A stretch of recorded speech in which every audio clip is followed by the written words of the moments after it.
Olá, seja muito bem-vindo a mais um Religados Podcast. Como eu sempre digo, aquele podcast que você sempre sabe, quando eu apareço aqui, tu já tem aquela certeza que vai sempre encontrar um bom estudo, um bom testemunho ou alguma coisa para edificar a sua vida.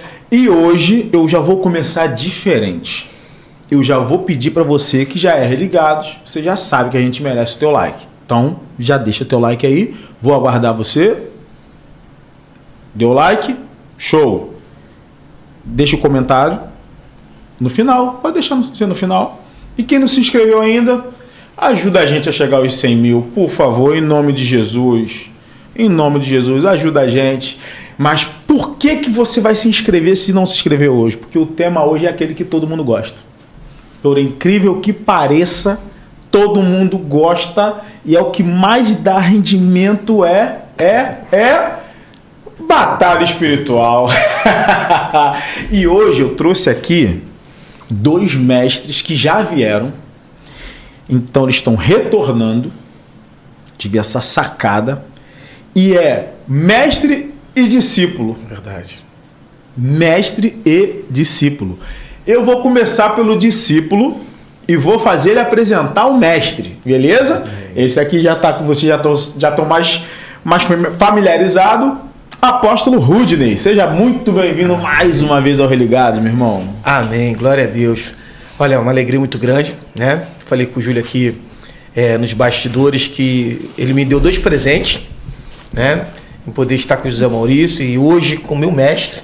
Na verdade, aqui é um privilégio, uma honra de hoje estar sentado nessa mesa aqui, compartilhando conhecimento com alguém que me transmitiu conhecimento, né? Com vocês aqui, o meu apóstolo Daniel, lá de Niterói, uma grande honra, recebendo aqui na mesa dos Religados, meu amigo Júlio.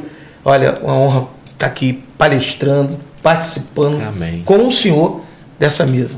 E aí, seja bem-vindo, apóstolo. Amém, eu quero agradecer o Júlio pela segunda oportunidade de estar aqui, o Rudney, e eu vou já pontuar uma coisa que ele me lembrou hoje, o Rudney, quando ele estava no meu gabinete de libertação, fazendo uma ministração, terminou a ministração, ele se colocou de joelhos e falou: eu quero a unção que você carrega. Eu impus a minha mão sobre ele, transferi aquela unção e hoje eu posso falar que de todos que eu treinei, o apóstolo Rudney foi o único que eu tenho conhecimento que avançou na mesma dimensão que o Senhor me levou. É quem faz chorar.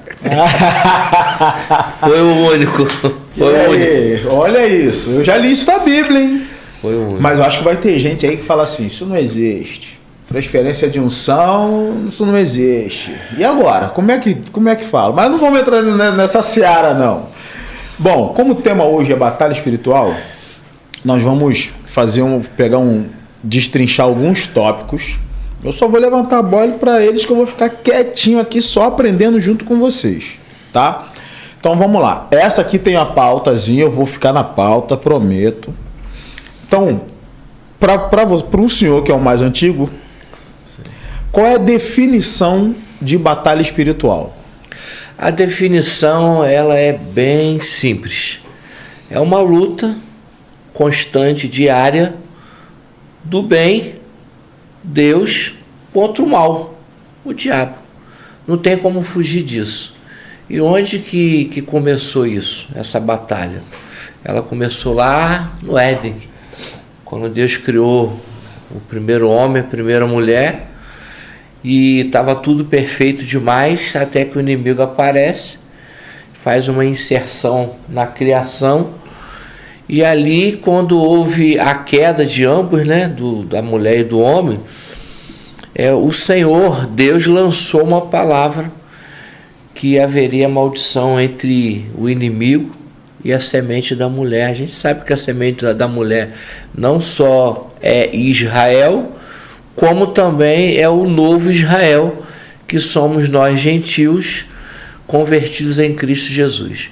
Então, não tem como fugir da batalha espiritual, ela existe. Você anda em qualquer lugar, ela está presente. E eu às vezes dou alguns conselhos e um deles é esse. Se eu não fizer nada para não ofender o inimigo e trazer retaliação contra mim, não vai resolver nada, porque você é objeto de ataque dele. Então, já que eu sou o alvo, eu vou me preparar para que eu não seja atingido. E esse preparo espiritual envolve batalha espiritual. E aí, Rodinei? O conceito de batalha espiritual é o conflito de interesse, né? Entre o céu e o inferno, o diabo e Deus, e todo o propósito de Deus para com o homem e todo o propósito do diabo contra o homem, né?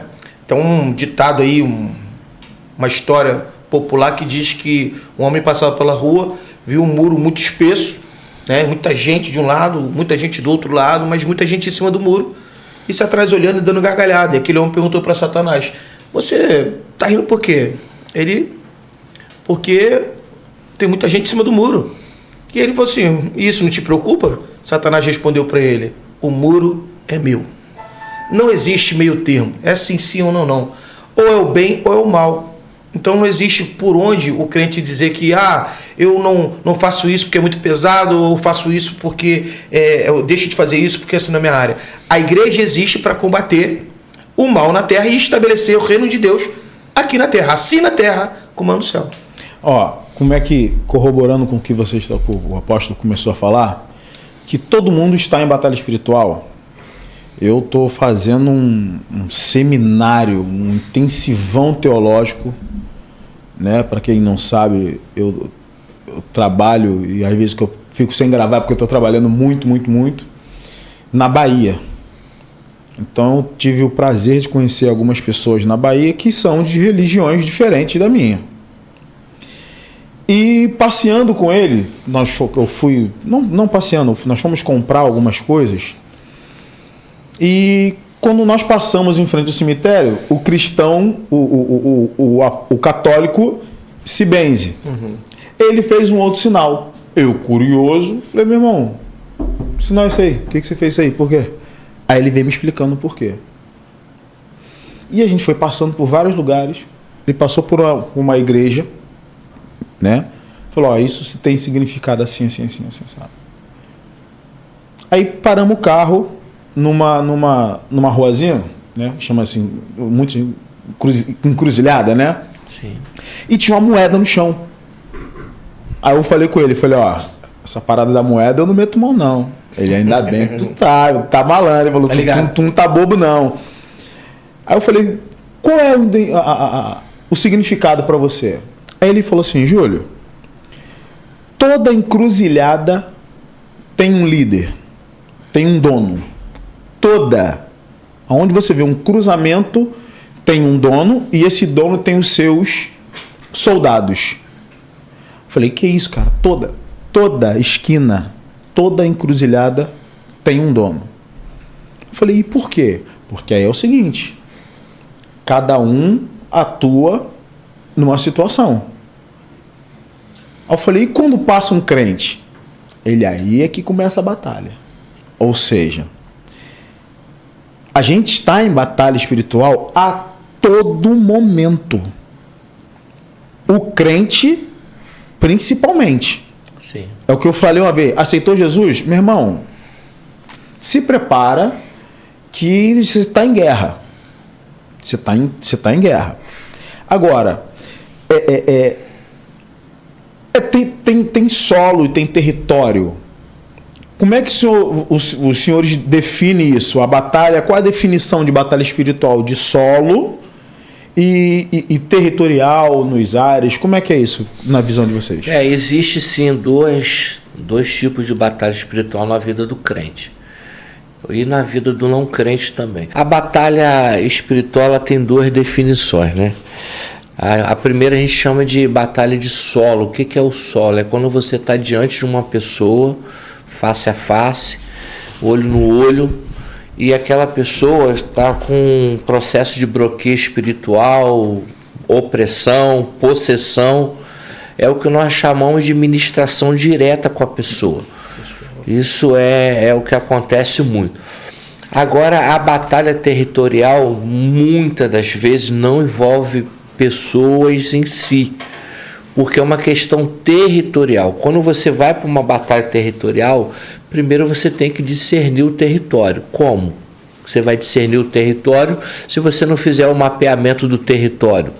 Aí você tem que buscar fundação, se possível for andar pela cidade onde você quer tomar o território, ver os pontos de assentamento que aquela cidade possui.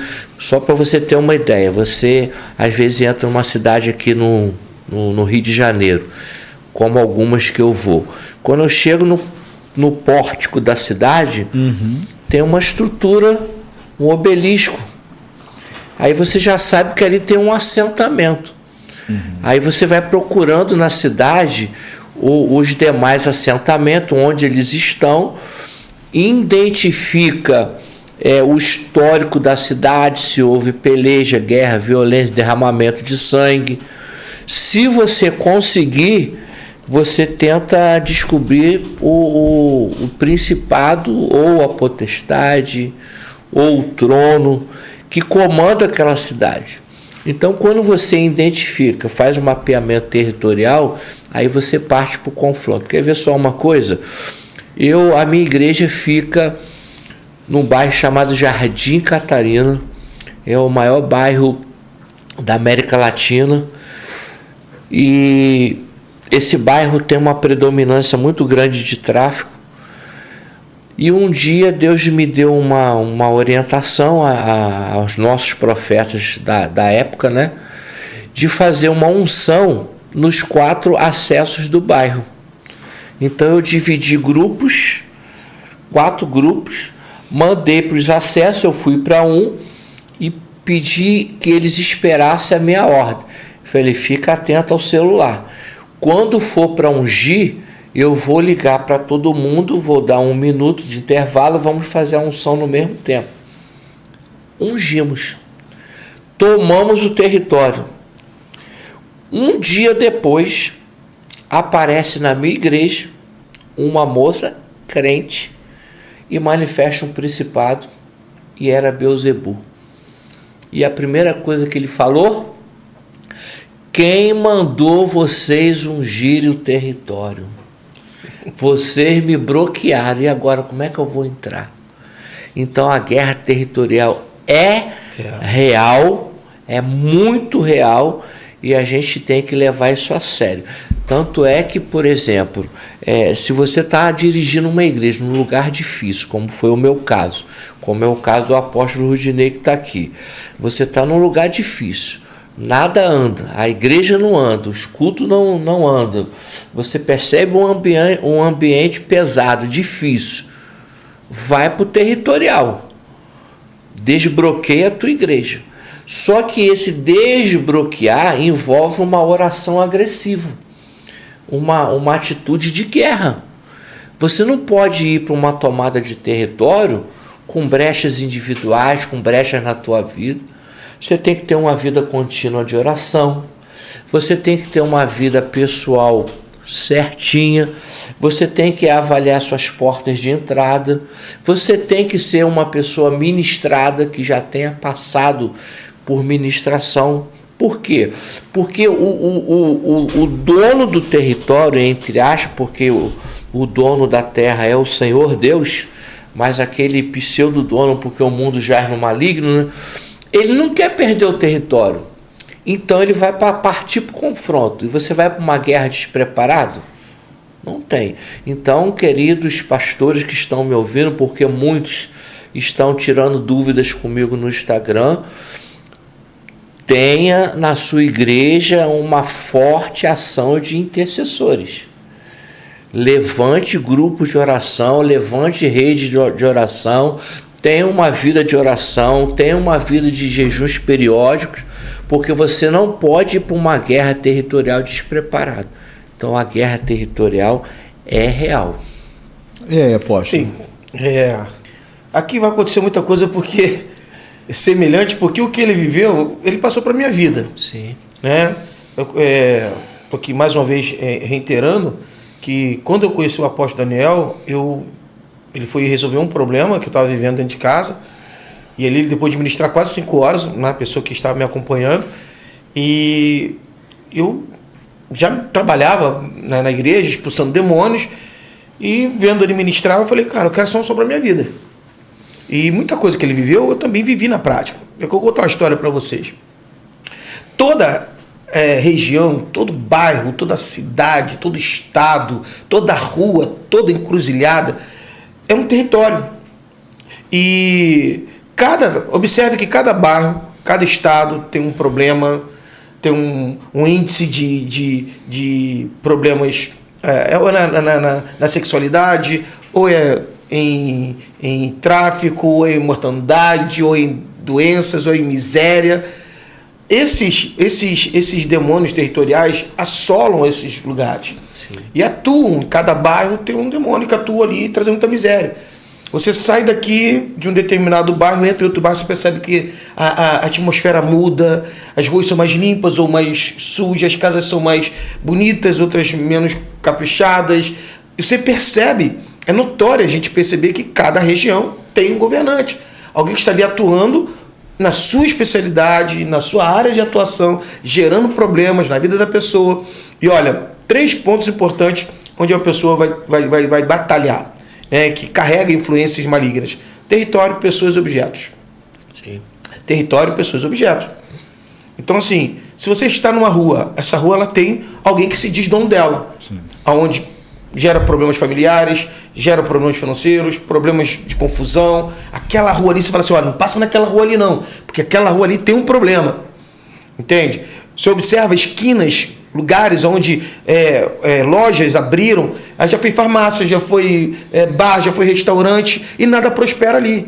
Uhum. Então, não tem como a gente negar que existem influências malignas em territórios. E falar em tomada de territórios, eu fiz uma escola, estou até aqui sendo acompanhado pelo evangelista Roger, que participou dessa tomada de território. E eu terminei a nossa primeira escola de batalha espiritual dando ênfase à tomada de território. Então nós fizemos para os alunos um mapeamento do território, que era sobre Amapá, Xerém. E fizemos a mapeamento, buscamos toda a informação, quem fundou, o que era ali antes, se aquilo ali era cemitério, se era lugar de sacrifício de escravos, ou se ali era algum lugar de sacrifícios humanos, né? Enfim, tomamos todo um conhecimento de que era. Agora peguei meus alunos e levei eles, né, a entender o que era uma demarcação de território. O Roger esteve comigo na demarcação de territórios, fomos lá, pegamos o mapa, observamos que as entradas daquela cidade ali, daquele bairro, eram 3 pontos importantes. Fomos lá, ungimos, inclusive, se você for observar, toda entrada de cidade é ponto de despacho, de derramamento de cidade, de sangue. Por quê? Satanás também sabe o que é uma demarcação de território. E aí depois nós fomos para a tomada de território. E aí que veio, né? Aí veio o negócio, o chumbo grosso, como diz o outro. Por quê? Eu peguei todos que estavam, quase umas 100 pessoas, 150 pessoas, dividi em grupos, assim como o apóstolo fez, né? Botei nas entradas importantes e dei o comando. Ó, tal momento vai sair todo mundo junto em direção. E o povo vinha adorando e orando, e as pessoas pedindo oração, né? Inclusive, assim como aconteceu com o apóstolo, um carro parou do lado do nosso presbítero Ronaldo e falou assim, quem mandou vocês fazer isso aqui? Quem é que ordenou que vocês fizessem isso aqui? Então, nós chegamos até um ponto central, onde era um ponto específico, de um determinado lugar do bairro, e ali nós levantamos um altar de adoração. E todo mundo que passava pelo microfone tinha que liberar um decreto novo. Quebrando-se os decretos que um dia foi estabelecido sobre aquele lugar, sobre todos os domínios que foram levantados naquele lugar, todos os governos que foram estabelecidos naquele lugar. A igreja, conforme está em Mateus, capítulo 16, versículo 18 e 19, eis aí a minha igreja, e as portas do inferno não podem prevalecer contra ela. Dar-te-ei a chave do reino dos céus, e tudo que vocês ligarem aqui na terra será ligado nos céus, e tudo que vocês desligarem será desligado. Com o entendimento que nós estamos estabelecendo um novo decreto, estamos também desligando e quebrando o decreto anterior, de quem se dizia o dono daquele lugar. Então, sim, isso é real, é verdadeiro, e existe todo um fundamento para que a igreja precise atentar para isso. Então, vamos lá.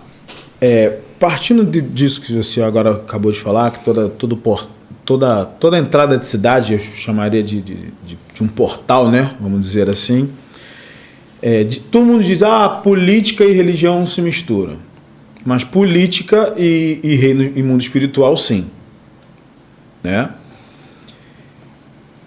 No carnaval, eu não sei se ainda tem, porque eu não acompanho, mas tem a entrega da chave do Rio de Janeiro para um rei. Tá?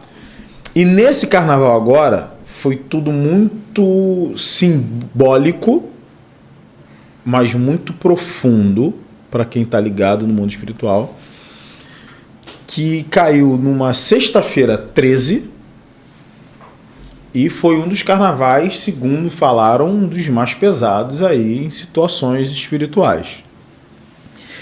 Qual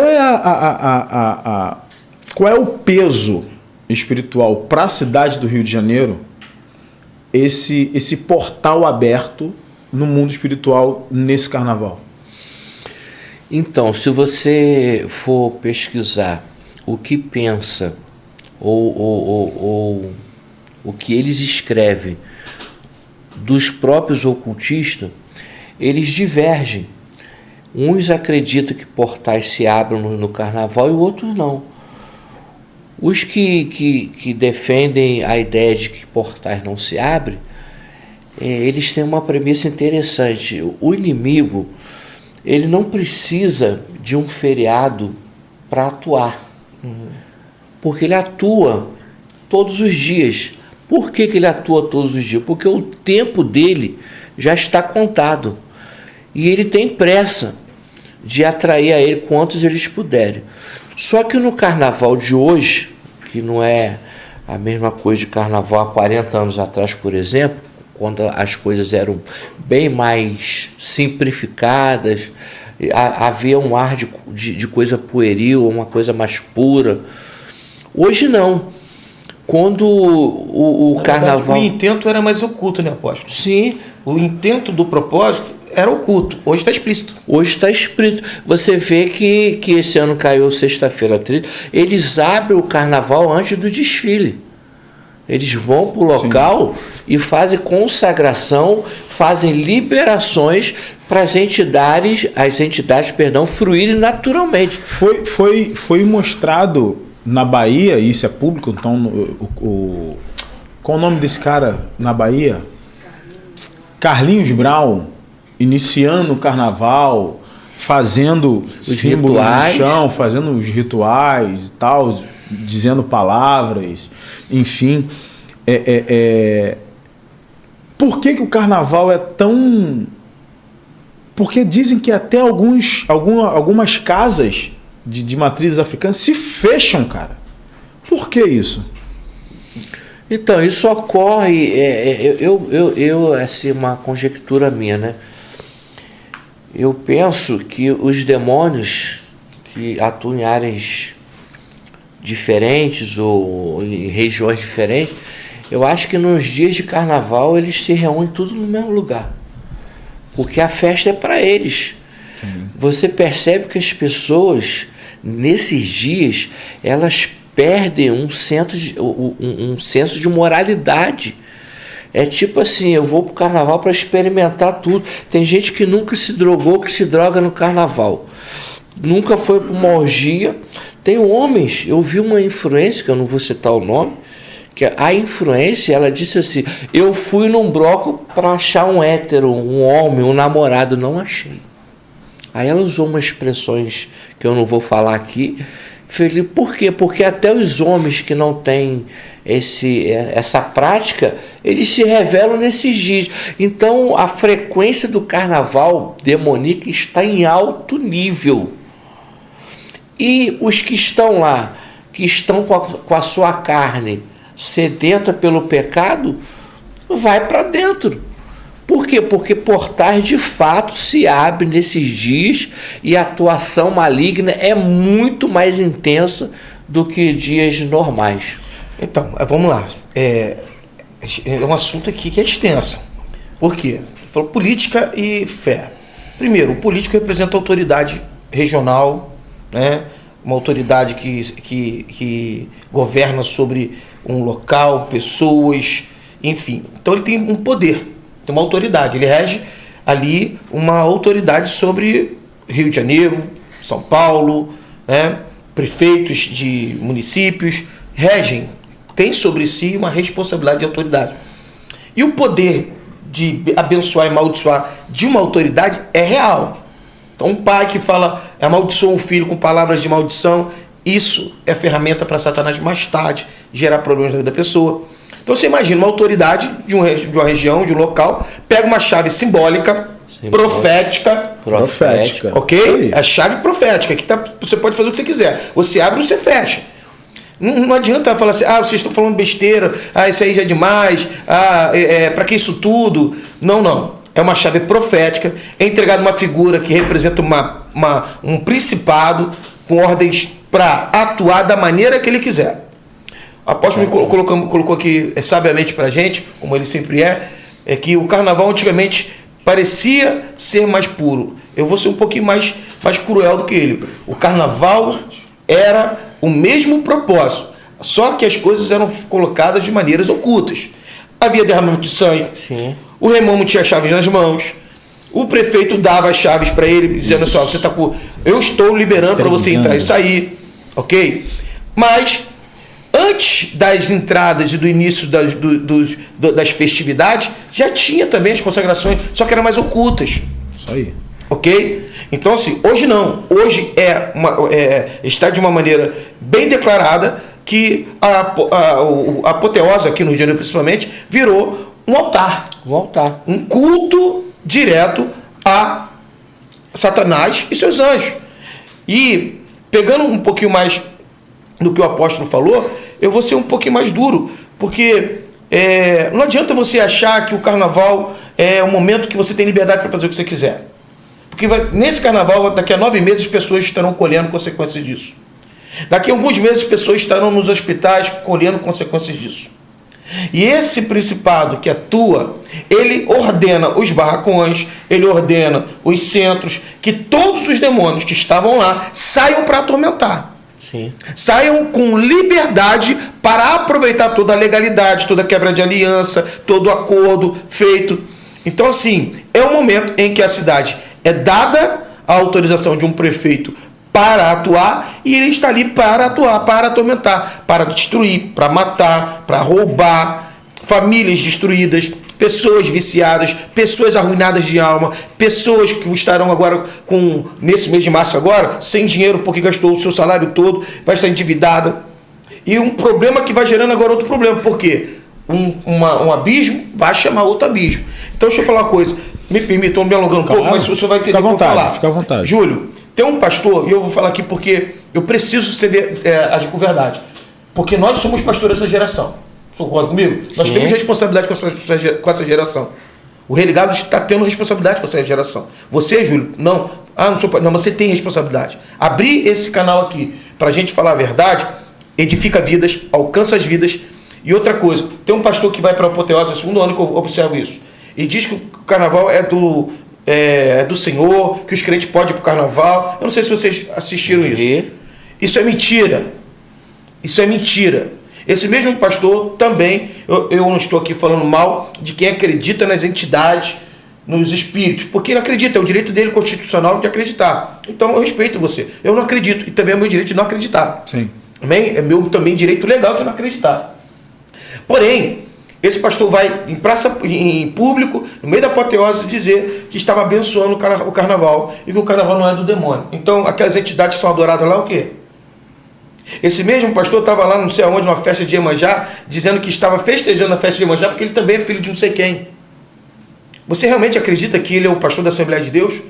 A Assembleia de Deus tem registro, tem história, ela é uma igreja, uma instituição respeitada, muitas pessoas são edificadas, abençoadas, libertas nessa igreja. Então, pelo amor de Deus, crentes, irmãos em Cristo Jesus, preste atenção o que tem sido feito nesse tempo. Então, agora eu quero continuar nessa seara por mais um pouquinho. O que os senhores acham da igreja pegar todo o material de escola de samba e ir no carnaval para dentro dos blocos ou fazer um bloco para evangelizar? Eu não vejo nada demais nisso. Mesmo que a minha igreja não faça, ou nunca tenha sido feito pela minha igreja, eu acho que é uma estratégia de evangelismo, sim, que deve ser muito repensada, deve ser feito com muito cuidado, porque você vai pegar os seus membros, vai jogar para uma área de convergência espiritual de alta densidade maligna. Então não é pegar qualquer membro da igreja, botar um batuque, criar uma bateria, vamos lá ganhar almas para Jesus. O relato que se tem é de que realmente pessoas são alcançadas para Jesus. Se isso é fato, já valeu para mim. Não é a minha prática como igreja, como pastor, porque eu não tenho esse chamado. Eu acho que se envolve um chamado específico. Eu também concordo com o número e gênero dele. Por quê? Mas Deus é perigoso. Deus mandou? É a ferramenta que Deus te deu? Ela é eficaz? Amém. Só tem um problema. Que, como o apóstolo falou, eu vou pegar a minha igreja, vou pegar meus filhos na fé. Alguém que Deus colocou sobre a minha responsabilidade, cobertura espiritual, que eu estou aqui para direcionar um caminho de edificação, de santificação, de restauração, e vou colocar em um ambiente eu exponho ele. Um ambiente hostil. Talvez você que está comigo, ele que está comigo, ele está comigo, está preparado e maduro para isso. Mas e aquele irmão que acabou de se converter há 2 meses atrás que vai acompanhar agora? Então, há seus pós e seus contras. Né? É igual alguém falar para a gente aqui, para que trabalhar com isso? Eu sou criticado, certamente ele ouve o que eu ouço. Para que isso tudo? Jesus já desceu na cruz, sabe? Ele já derrotou Satanás. Então, as pessoas não acreditam no que eu ministro, no que ele ministra. Porém, os testemunhos estão aí. Os frutos estão aí. Agora, se alguém tem essa estratégia, Deus mandou e é eficaz, eu sou de acordo com o apóstolo Daniel. Então, a guerra territorial, que a gente continua nessa mesma pegada, quantos níveis o senhor acha que tem? O nível não se define pelo... Chegar um pouquinho para frente. O nível não se define assim pelo território, mas sim por quem manda ali. Comanda aquele território. Por exemplo, você pode ir numa encruzilhada e aquele que está comandando aquela encruzilhada ser um Exu. Mas você vai numa cidade inteira que é um principado. Ou você vai numa estrutura geopolítica que é um trono que está regendo. Eu, por exemplo, fui a Brasília em 2018, eu fiquei diante de um dos poderes sozinho, diante de uma estátua enorme, orando. Eu falei, Senhor, eu estou sozinho, mas estou fazendo a minha parte. Então, os níveis dependem da área de comando. É isso, por exemplo, estou tendo um contato agora com um missionário lá da Indonésia, que... por causa do podcast, o Religado, eles fizeram contato comigo, eu estou orientando eles. Estou orientando eles. Chegou na Indonésia? Chegou na Indonésia. E ela me contou, me relatou que de noite assim eles estão dormindo e a porta bate, soco na janela, mas ninguém entra. Ela sabe que é ataque de principado, mas eles estão cobertos, porque ela está num território hostil, numa nação que não serve o Senhor. Então o nível de guerra aumenta muito. Então o que o apóstolo Rodinei falou é correto. Você não pode levar um neófito na fé para um campo de guerra territorial, porque você vai matar o camarada. O cara vai sofrer retaliação, o cara vai sucumbir na fé, o cara pode cair em desgraça espiritual, porque um pastor sem nenhuma estrutura espiritual pega a ovelhinha que está cheia de sede e bota num fronte territorial. Não vai dar certo.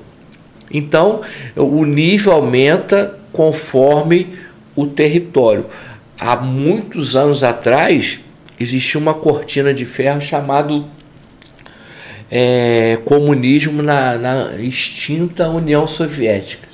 Quando nós olhávamos aquilo ali, nós cristãos, o que nós imaginávamos? Essa cortina nunca vai cair.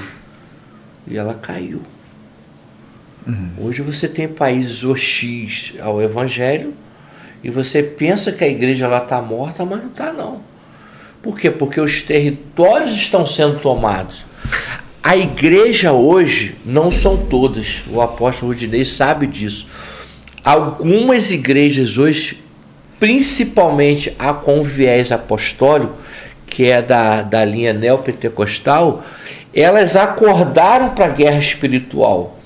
Então eles estão causando um estrago muito grande no território do inimigo, porque elas e nós acordamos para esse debate.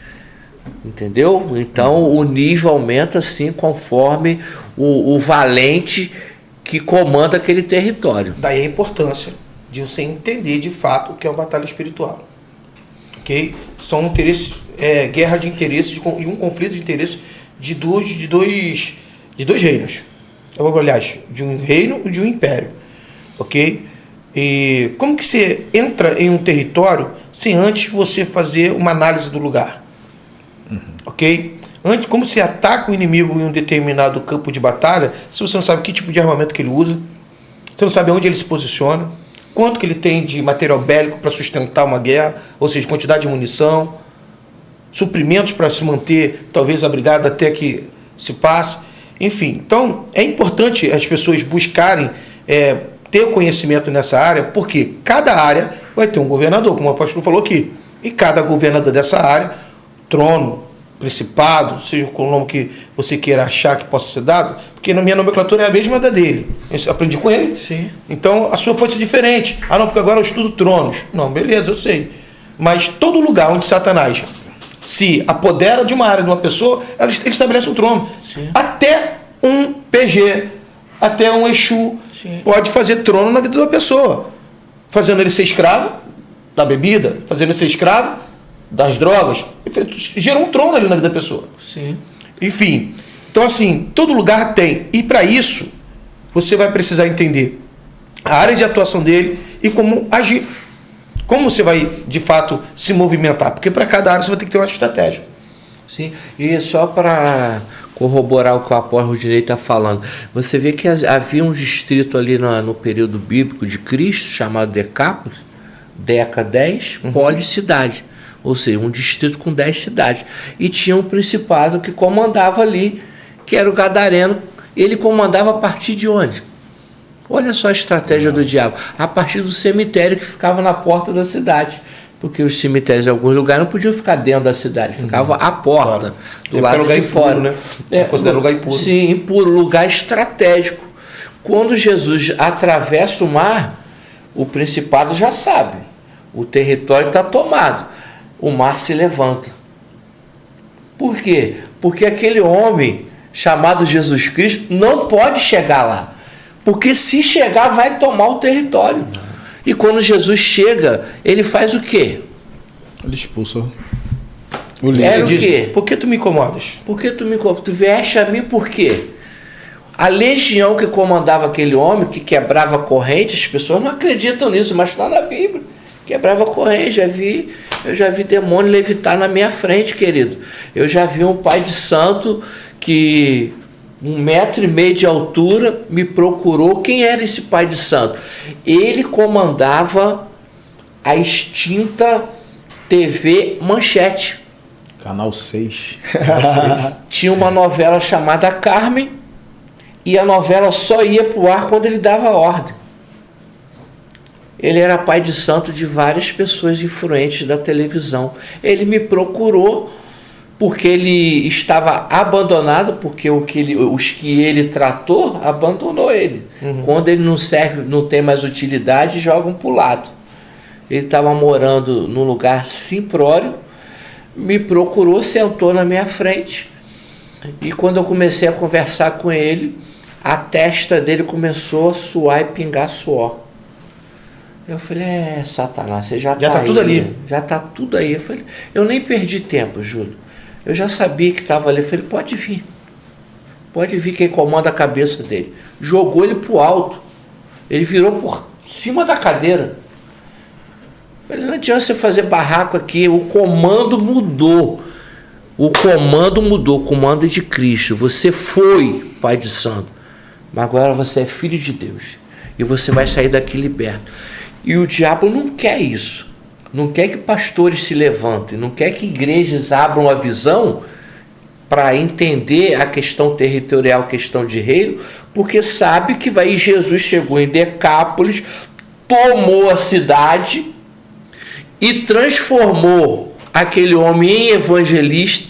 10 cidades foram alcançadas por um único homem, por um único ato, por uma única tomada de território.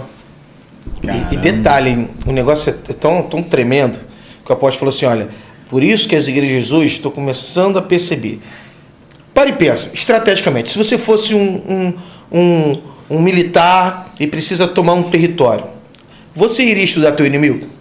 Sim. Você ia fazer um levantamento de quem ele é? Como ele age? A hora que ele dorme, a hora que ele acorda? Enfim, se você partir desse princípio, para e pensa. Se a igreja souber de fato quem ela é e se movimentar conforme a apostila dele aqui, posição em Cristo. Primeira ministração, posição em Cristo. Não tem como você falar de batalha espiritual se você não sabe quem você é, o que você carrega, quem está em você, quem é o seu inimigo. Só que, né? Você já ouviu alguém falar assim, nossa, vocês falam muito em demônio. Nossa, para que isso tudo? Não vou naquela igreja não, porque o pastor só fala em demônio. É porque o pastor não tem medo do demônio. É porque o pastor tem autoridade, ele sabe quem é ele e sabe quem são os inimigos dele. Não tem problema de falar de inimigo. Eu não estou falando aqui de uma alusão somente às entidades. Não, porque o culto é o Senhor, a adoração é o Senhor, e todo mundo sabe disso. Estamos falando de batalha espiritual. Ok? Nosso tema aqui é batalha espiritual. Então, de batalha, quem é meu inimigo? Meu inimigo é A, B, C, D, E, F. Esse aqui age nessa área, aquele age naquela outra área ali, ele age assim, assim, assado. Então, quando a gente sabe a nossa posição em Cristo, sabe que a gente se empodera no mundo espiritual. A gente se torna uma pessoa, conforme a Bíblia diz que nós temos que ser inabaláveis. Nos tornamos inabaláveis. Aleluia. Amém? Somos posicionados como igreja. Igreja, lá em 2 Coríntios capítulo 5, 20, vai dizer o seguinte, vós sois embaixadores de Cristo. Embaixador, um representante legal de uma nação em outra nação. A igreja é uma embaixada do céu aqui na terra, e nós embaixadores. Sim. Então nós temos autorização legal do céu na terra. Jesus disse, assim na terra como é no céu. Então, irmãos, está escrito. E aí, como eu já falei aqui, se não tivesse importância o que está escrito, por que Satanás e Jesus, no capítulo 4, versículo 1, vão ficar ali debatendo acerca de o que está escrito? Mas observe, o primeiro ataque de Satanás na mente de Jesus foi querer dizer para ele o seguinte, se tu és filho de Deus, se tu és quem tu diz que és mesmo, transforma em pedra e pão. Quantas vezes as pessoas paralisam por uma movimentação mais astuta de Satanás e ele pensar que eu estou com unção mesmo para destruir esse demônio aqui e mandar ele embora? Então, a dúvida de quem você é no reino de Deus e nas esferas espirituais faz muito efeito. Uma pausa. Ele falou do desafio que o diabo fez para Jesus. Tu és o filho de Deus? Transforma pedras em pães. Aí eu pergunto para o Júlio, Jesus atendeu ele? Não, porque Jesus não precisa provar nada para ninguém. Mas lá na frente ele deu a resposta. Pegou 5 pães, chamou o diabo. Lá você me desafiou. Agora eu vou te mostrar a prova. Eu vou alimentar 5.000 homens. Porque eu sou o pão da vida. Então, nós estamos do lado certo. Sim. Não tenha medo. Parte para dentro. Avalie suas vidas. Eu não mando ninguém para a guerra. Ele é militar, despreparado. Fez uma autoavaliação, fez uma autolibertação. Entenda uma coisa, e eu falo isso agora no Religados para o Brasil. Para o mundo. 2026. O Senhor Jesus Cristo vai colocar o Brasil de cabeça para cima. Porque vai entrar uma gerência de governo espiritual vinda do céu. Amém. E o governo de Leviatã vai cair por terra. Porque vai entrar o governo do justo, que é do Senhor Jesus Cristo. Amém. Então, vamos lá. Tem muita gente que não sabe a diferença entre uma imposição de mão ou uma expulsão de demônio e uma ministração de libertação. Por quê? Se a pessoa simplesmente chega lá e expulsa o demônio, e essa pessoa foi liberta e foi embora. Mas como é que ela realmente está liberta? Porque expulsão é uma coisa, ministrar libertação é outra. Explica pra gente a diferença disso. Boa pergunta. E é até bom que eu fale sobre isso, porque no primeiro podcast eu li todos os comentários e eu vi, até que eu vi poucas críticas, mas entre elas eu gravei. Alguém falou assim: pastor, vou citar até o nome que ele já partiu para o Senhor. Missionário Davi Miranda não ficava horas ministrando ninguém, ele dava uma ordem e ia embora. Verdade, isso é expulsão. É o que 90% das igrejas fazem: expulsa o demônio, ele vai embora porque a ordem foi dada em nome de Jesus Cristo, mas só que no outro culto aquele demônio volta. Aí o pastor expulsa, no outro ele volta. O pastor expulsa, isso aí é expulsão, é o que as igrejas praticam. Se eu der a ordem, ele vai embora. Como eu lido na minha igreja, Ministério Apostólico do Reino. Se alguém cai, eu já tenho obreiros preparados, eles correm, pegam o pano e cercam a pessoa, porque eu quero preservar a pessoa. Eu não fico entrevistando o demônio, principalmente dentro de um culto. Quando a pessoa cai, eu desço do altar, ela já está isolada e já estou dando a ordem para ir embora. Só que aquela pessoa entra no meu radar. Se caiu no culto, tem que ir para a sala de libertação. Aí que entra a administração. A administração não é dentro de um culto, é numa sala, é num gabinete, é num lugar preparado para aquilo. Com todo zelo com a ovelha, né, pastor? Pelo zelo pela ovelha, preservar a identidade daquela pessoa. É quando na ministração da libertação a gente tem todo um processo. Primeiro, a pessoa tem que estar posicionada em Cristo. Como é que uma pessoa quer libertação se ela não quer Cristo? E o princípio da libertação é Cristo. Tem que haver confissão e arrependimento. Terceiro, tem que haver um agente ministrador, que somos nós. Ela não pode se auto-ministrar, tem que ter um agente ministrador. Eu atendo pessoas de todos os tipos. Um dia um pastor me ligou, um amigo: Daniel, posso levar uma pessoa aí? Eu falei: pode, para você ministrar a libertação? Eu falei: pode. Qual o problema dela? Aí ele me falou: ele tem 50 anos de idade, ele manifesta há 35 anos. Meu Deus. E quando ele manifesta, ele quebra tudo dentro de casa.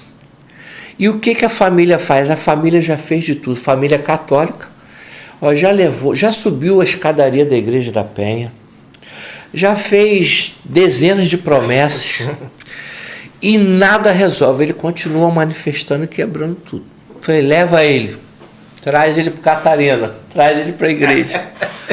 Chegou dentro do gabinete, veio, era um senhor de 50 anos com 2 irmãs idosas, uma cristã e uma católica. Aí eu tinha naquela época uma sala com antessala, separada por uma antepara e um vidro. Não foi nem a que você conheceu. Aí eu peguei a irmã cristã, deixei do lado de fora em oração, e peguei a irmã católica, trouxe para dentro do gabinete com o irmão. Eu quero ela, porque ela vai ver na prática o que vai acontecer. Júlio, comecei a ministrar o rapaz. E o pastor que me ligou, eu botei dentro do gabinete. Você que me trouxe a banana, então você vai ficar aqui dentro para aprender. De repente, a respiração do rapaz deu uma pequena alterada. Eu senti o som de um ronco baixinho. Olhei para o pastor que me apresentou o rapaz e falei: ó, o bicho já tá aí, ó. Aí o pastor falou: tá não, Daniel, tá não. Eu falei: não tá o quê, rapaz? Já tá até roncando. Aí eu fui emitir a ordem: pode vir, você que tá roncando aí pela narina dele. Aí veio o preto velho. O demônio entregou tudo. Deu o nome de rua, eu nem precisei perguntar, ele já veio entregando. Ele deu o nome de rua, deu o número, deu a pessoa que fez, que foi o próprio pai, que já estava morto, entregou a família todinha a demônios. Caramba. Disse onde estava o trabalho feito.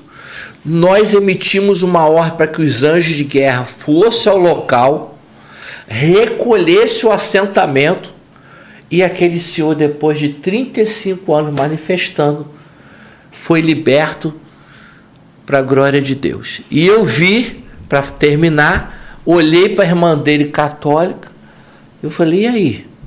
Vai ficar de bobeira? Ela levantou as duas mãos para Jesus dentro do meu gabinete e falei, eu quero ele. É isso, cara. São famílias libertas e outros são alcançados por aquele que é liberto. Agora, 35 anos manifestando. Caramba, quantas igrejas de repente esse moço não passou? Por quantas pessoas não foram orar, foram rezar, benzer ou coisa parecida, e ninguém conseguiu fazer isso pelo rapaz? Como é que é isso, pastor? Posso dar uma situação? Explica a pessoa de casa, apóstolo, uma forma de repente que eles entendam. Mais didática para ficar entendido. Vamos lá. Você está com a garganta inflamada, ok?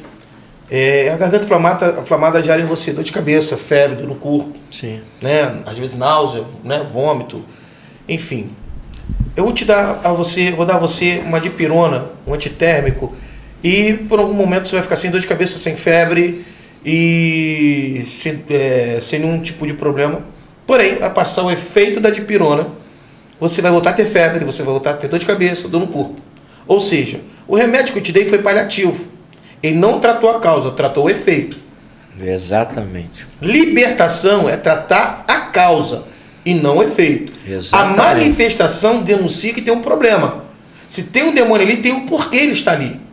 Se tem uma entidade, ela manifestou, seja qual a classe que for, hierárquica dela, tem um porquê ela está ali. Satanás só atua com legalidade, com permissão dada, através de maldição imposta, autoimposta, maldição feita, dada por hereditariedade, enfim. Então, põe a coisa na sua cabeça. Manifestou o demônio, opa, ele não está sozinho. Eles não andam sozinhos, andam em bando. Sim. Ok? O apóstolo falou aqui de uma situação que ele chamou e já veio um preto velho. É raro vir direto um preto velho. É raro. Normalmente ele manda as classes menores na frente. Manda na frente. Então, observe, você que quer trabalhar com batalha espiritual, você que ministra culto de libertação na sua igreja, a pessoa teve muita manifestação no culto. Essa pessoa, faça como o apóstolo Daniel falou, coloque ela no seu radar. Porém, eu, Rudinei, hoje, depois, não tenho nem a metade, nem um terço da experiência do apóstolo Daniel. Eu estou falando da minha experiência, dos meus anos de experiência. Eu não ministro quem não quer mudar de vida. Por quê? Para uma libertação eficaz, ele me ensinou.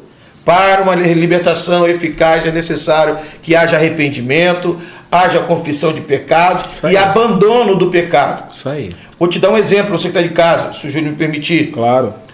Bom, Jesus disse que quando o espírito imundo é mandado embora, ele vai andar por terras áridas. Ok? Só que uma hora ele vai falar o seguinte, presta atenção que eu vou dizer. Voltarei para a minha casa. Quem disse que a casa é dele? Isso aí. Quem um dia falou ou quem estabeleceu que era a casa dele? E se ele voltar e encontrar o que ele diz que é a casa dele, morada dele, vazia, ornamentada, ele vai trazer outros 7 piores. Como é? Vou fazer uma matemática aqui. Ele e outros 7 piores. Então, a gente precisa parar de ser meninos na guerra. A gente precisa amadurecer. A gente precisa saber de fato quem nós somos, o que nós carregamos e como se movimentar dentro desse campo. Por quê? Manifestou-se um demônio. É o efeito. Tem um problema. Eu preciso tratar a causa. Aonde que ele entrou? Isso só vem através de uma administração mais aprofundada. Aí é um mapeamento, aí é todo um estudo e não é uma coisa de 10 minutos. É isso que eu queria deixar. Eu tô tentando ser didático, assim como o Rudinei, para as pessoas entenderem. E a minha didática agora é a partir do que eu li nos comentários. Sim. Em termos de crítica. Poxa, mas precisa gastar tanto tempo para ministrar uma libertação? Por exemplo, eu recebi uma senhora, alguém me falou sobre ela. Tem uma senhora que quer te procurar, mas ela está manifestando Lúcifer. Aí eu falei, Aí, Isso também. O e, mesmo demônio. Mesmo Exu. e quando... Mas não, desculpa, deixa, peraí. Um ser humano não tem nem capacidade, a pessoa que falou isso, desculpa, falou besteira. Ninguém manifesta Lúcifer. Não tem corpo na Terra preparado para isso. Ou seja, falou besteira. Quem falou errado por falta de conhecimento. Falta de conhecimento. Tal, mas Deixa eu levantar a bola para posso cortar. vai lá. A dele. Tudo bem. Lúcifer é um querubim. Quantos querubins vieram com ele acompanhando a rebelião? Querubim? Não é? Tô falando besteira? Não. Quantos querubins eu acho? Vamos lá. A Bíblia não relata. Não relata. Vamos lá. Quantos querubins veio com ele? Da mesma classe hierárquica? Nenhum. Então vamos lá. Arcanjos, serafins, Querubins. certamente acompanharam. Eu estou conjecturando, a Bíblia não diz. Tá. Tá? Não estou afirmando. Quantos? Eu estou fazendo uma pergunta. Sim. Não estou afirmando. Quantos querubins acompanharam ele sendo querubim da mesma classe hierárquica? Eu acho que nenhum. Nenhum. A Bíblia não relata isso. Não relata Aí, isso. Eu sei que não relata. Sim. Mas, se levantou a bola. Será que nenhum... tá aqui, né? Apóstolo mais antigo que eu, na hierarquia militar espiritual, ele é mais antigo que eu. Ele toma água primeiro, ele presta continência para ele, tudo. Ok? Uma visão militar. Tá bom? Não tem como afirmar. Se vê querubins, serafins, arcanjos. Quem são essas classes demoníacas que hoje nós militamos contra ela e eles têm hierarquias? Sim. Ok? Eu pergunto, veio algum querubim com ele? Agora eu vou. Deixa eu concluir o caso para o caso estar em aberto. Não, o caso está em aberto e nós vamos voltar. Sim. É mais corte possível. Segundo alguns estudos o pessoal fala, mas não seria disso. Eu digo que não teria ninguém na queda junto com ele, porque se fosse colocar de hierarquia no céu, tirando a Trindade, ele seria o quarto. De tanta glória, de tanto poder. Eu votaria que nenhum desceu parecido com ele ou muito menos acima dele. Eu acredito que não. Da mesma classe, não. Um da mesma classe, não. Com a mesma autoridade? Não. Hierárquica? Não mesmo. Não mesmo. Essa é a minha visão, a minha opinião. Mas volta aí da moça. Não corte, apóstolo. Tá, eu vou voltar na moça. Se a estrutura angelical é uma hierarquia, é uma classificação de anjos, e a gente só tem nominalmente o arcanjo Miguel e o querubim Lúcifer, pode ser que tenha outros, só que a Bíblia não menciona. Então a gente vamos ficar aqui, só tenha um, já que ela não menciona. Isso que é. Tá. Aí o que aconteceu com essa senhora? Ela, quando o suposto Lúcifer pegava ela, jogava ela na parede, machucava ela todinha. O filho católico corria, pegava o crucifixo e a Bíblia. O que o bicho fez? Quebrou o crucifixo, Olha aí. rasgou a Bíblia. Isso causou desespero na família. Aí me procuraram, eu falei assim, pode trazer ela. Primeiro ponto, não era Lúcifer, porque tem um Exu chamado Lúcifer. Era um Exu, não tinha nada a ver com o chefe maior. Falei, pode trazer ela que ela vai ficar liberta. Trouxe para o meu gabinete, ela com muito medo, porque ela estava achando que no gabinete ele ia manifestar, ia jogar lá na parede e ia machucar ela todinha. Falei, irmã, aqui não é o chiqueiro deles. Essa calma dele, esse jeito dele. Aqui tem comando, o comando é do rei, cara. O rei é o leão da tribo de Judá, acabou. E ele falou dessa calma e eu ministro assim mesmo. Desse jeito. Desculpa, imagina um cara, um pequenino todo agitado, que quando viu o demônio manifestando na igreja, já descia do altar e eu chego nesse cara, senta, essa calma aqui. E para.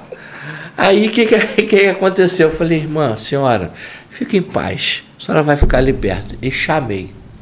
E o suposto Lúcifer, que era um Exu, veio amarrado, sem força, sem machucar ela, sem quebrar nada, porque ele não vai quebrar meu gabinete.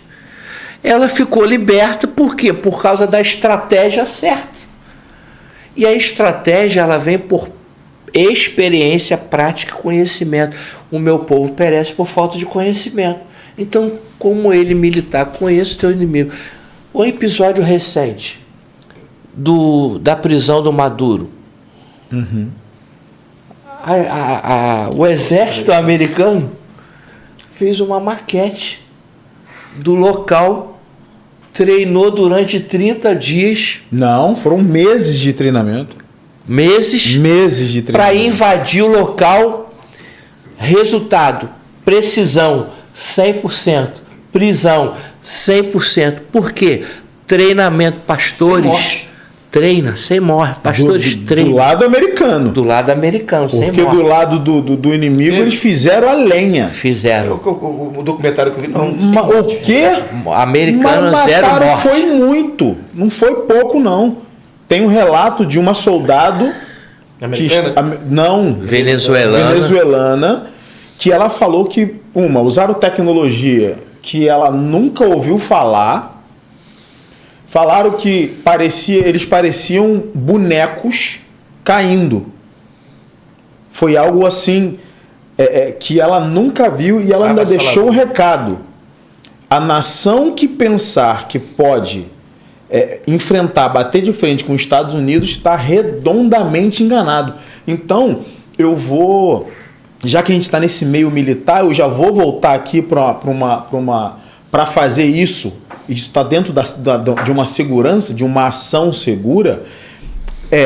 Sun Tzu. Eu sempre cito isso aqui. Sempre. Parece chato. O general chinês da arte da guerra. Sim. Se você se conhece e conhece o teu inimigo, não temerás os resultados de 100 batalhas. Se você se conhece e não conhece o teu inimigo, a cada vitória terás uma derrota. Mas agora, se você se conhece... Como é que é? Se você se conhece... Não. Se você se conhece e não conhece o teu inimigo, não temerás os resultados de 100 batalhas. Aí se você não se conhece e não conhece o teu inimigo, você está fadado ao fracasso. Então, quer dizer, como é que eu vou me conhecer? Sabendo quem está comigo. Em quem eu estou. Quem está comigo? Cristo. Quem eu sou em Cristo. Quem é o meu inimigo? Aí é esse levantamento. Aí é estudo, e não é estudo só de Bíblia, é estudo do secular, é estudo territorial, é estudo histórico de situações, de países, porque se você não pegar para estudar, principalmente esse ramo de batalha espiritual, você vai estar fadado ao fracasso, meu irmão. Você vai perecer. Então, como que é que a pessoa pode fazer uma libertação segura? Aí agora já mudamos. Não estamos em expulsão de demônio. Sim. Nós estamos numa libertação. E libertação não é 1 hora, 2 horas ou demora. Como é feita uma libertação segura? Então, eu vou trazer um caso aqui que eu vou passar para ele, porque ele me ajudou na libertação. Você vai lembrar que eu liguei para o senhor 9 horas da noite. Sim. 9 horas da noite. Desde 11 horas da manhã, numa guerra. Quando deu 9 horas, cara, não sabia o que fazer. Eu estava nisso, aprendendo tudo. E eu ligo para o apóstolo. Apóstolo, estou aqui com uma situação aqui, 4 pessoas manifestadas, desde 11 horas da manhã, não sei o quê. Ele com essa calma toda aí, de 11 até 9 horas, tá? Tô descabelado. Eu dei para ele nessa calma aí, põe no Viva Voz aí. 2 comandos, mando embora.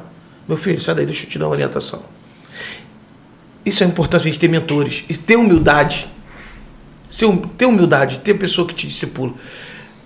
Nesse dia, eu tive um problema.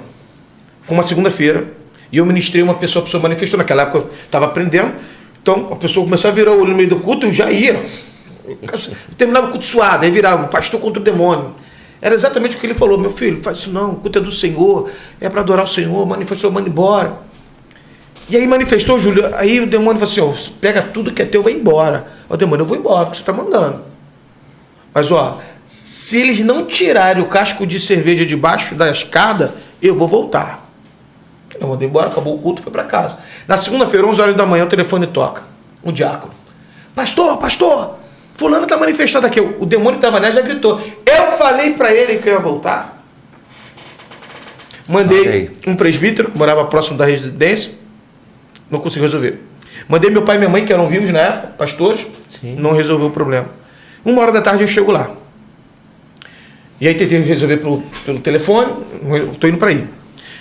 Cheguei lá, eu peguei o seguinte cenário, a menina manifestada há horas, o demônio recebia as ordens, obedecia, mas quando mandava ele embora, ele voltava, incorporava de novo. E eu naquela guerra ali, já para as 3h da tarde, eu parei, deu o comando, tá amarrado sem força, com as tuas forças quebradas, tá proibido de machucar ela. Saí e fui para fora da casa para eu pedir discernimento ao Senhor. Senhor, não traz discernimento. Eu não posso estar nessa guerra sem saber o que fazer. E de repente, quando eu saio na porta, uma moça sai, era um beco, né, um lugar de muitas residências, um bequinho, e ela sai e esfrega as facas na porta da casa dela e fala umas palavras estranhas. Eu já tinha escutado. Só que agora eu vi e observei, calma aí. Essa mulher está fazendo algum encantamento aqui, alguma demarcação do território, algum tipo de pedido de fortalecimento. Aí foi quando assim, ó, o local é legitimado, sai daí. Pega todo mundo e leva para a igreja. São as histórias que a gente conta. Ele vai acreditar porque ele vive essas coisas. Sim. Ele, meu evangelista aqui, Alice, acredita, né, porque vive isso. Eu falei assim, ó, meu pai tinha um Corsinha, 2 portas, 95. Falei, pai, vai na frente, abre o carro e deita o banco. Deita o banco. Meu pai, o que você vai fazer? Vou levar para... Não quer sair? Mas está obedecendo, tá? Amarrado sem força, coloca dentro do carro. Júlio, primeira vez transportando o demônio, cara. Escuta, meu. Júlio, quando eu falei, antes do Senhor, pega, amarra e a corrente, coloca dentro do carro. Meu pai meio assustado ainda. Pai, não duvida, vai. A mãe manifesta. Agora eram 2 manifestadas. Eu falei assim, ó, na mesma corrente de fogo, pode entrar aí e obedecer. E quando passa na frente da porta de uma outra pessoa, a outra pessoa manifesta. Era uma avenida, então? Isso, era um bequinho. Era um bequinho e tinha várias portas. Uma vila de casa. Isso. Mas estreita, né? Quando eu estou quase lá no portão, o esposo diz, pastor, a fulana também está manifestada. Eu falei assim, na mesma corrente, pode grudar nessa daqui. Haja corrente, eu quero ver botar todo mundo dentro do Corsa, mano. Filhão. Eu quero ver botar todo mundo dentro certamente do as pessoas que participaram dessa história vão assistir e vão comentar. Eu tô brincando com respeito, tá, gente? Lógico, eu sei que você acredita nisso. Eu acredito, lógico. Ah, mas talvez realmente os nossos que estão assistindo não acreditam. Mas as pessoas que estavam comigo certamente vai comentar. E meu pai, 3, falei, pai, não duvida, entra, liga o carro. Meu Deus. E veio os 3 amarrados e entraram. Eu falei, sem bagunça. Sem bagunça. E entraram os 3 quando cheguei na porta da igreja. Foi naquele dia que eu liguei para o senhor à noite. Quando cheguei na porta da igreja, falei assim, agora acende o altar, Senhor. E os mesmos anjos que vieram cobrir no carro, agora empurram esses demônios lá para o altar com labareda de fogo. Os demônios tentavam andar para trás e alguma coisa empurrava elas. Caramba. Poder de lugar legitimado. Existem lugares que você precisa ter discernimento. Esse lugar que é legitimado do diabo. Então ele vai ter que ficar ali com legalidade. Não foi quebrado, não foi destruído o altar dele ali, ninguém destronou ele do lugar, da família, do terreno. Entende? Então, a gente precisa ter essa pegada. Porque o Senhor te deu autoridade e poder sobre toda a obra do diabo. E os anjos do Senhor estão à disposição da igreja. Isso aí. Rapaz. Então, calma aí, 9 horas da noite. Começou. Bum, bum, e o demônio saiu e voltava. 4 manifestados. Esse aqui queria bater nesse, esse aqui queria bater. E esse aqui dizia, só estou amarrado aqui por tua causa, porque você me denunciou. Porque conforme esse aqui denunciava toda a corda do problema, e eu aprendendo. Estou mentindo agora. E eu aprendendo. 9 horas da noite, minha mãe senta no altar. A pessoa, e outra coisa, a pessoa de joelho o tempo todo. Eu queria que o demônio tivesse ajoelhado. Né? Não tinha outra mentalidade que eu tenho hoje, que a pessoa deitado, com as forças quebradas, preservando a vida da pessoa. Sim, sentado. Né? Sentado. Minha mãe senta no altar da igreja, minha falecida mãe. A pessoa manifestada, ela faz assim no rosto da pessoa, me demanda, por que você não quer sair da vida dela? Fala pra mim. Eu falei, pronto, perdeu a guerra. Eu liguei pro apóstolo Daniel. Eu falei, apóstolo, me socorre aqui, porque Eu liguei pra ele, tá mentindo, rapaz? O apóstolo assim, rapaz, em 3 minutos, o apóstolo vence a guerra. Eu falei, meu Deus, eu preciso aprender muito. 3 História. minutos, não foi o apóstolo que venceu a guerra. Não somos nós, é o que nós carregamos. Amém. Glória a Deus, meu apóstolo. As pessoas têm que entender isso, é o que nós carregamos autoridade, unção, e não tem. Algumas guerras são santas, ele falou sobre território legitimado. Por que algumas guerras que Israel lutou, o Senhor deixava trazer os despojos E outras não. e outras não? Por que desarraigar o território por completo? E isso alguns não entendem, mas envolvia adultos, soldados, mulheres e crianças. Eu tava estudando hoje, anteontem de manhã. Eu tenho comigo que dá 10 horas da noite eu preciso estudar, e assim que eu acordo, independente da hora, pelo menos 1 hora eu tenho que estudar, de manhã e de noite. Então eu dormi estudando Levítico, porque nós fomos, eu minha filha, com o José Mauri, que aquele dia que a gente estava trocando uma ideia, fomos estudar. Nós saímos de lá, eu falei, não, peraí, eu preciso estudar. Nós voltamos no carro, aí Júlia, não. E eu caí para dentro desse estudo.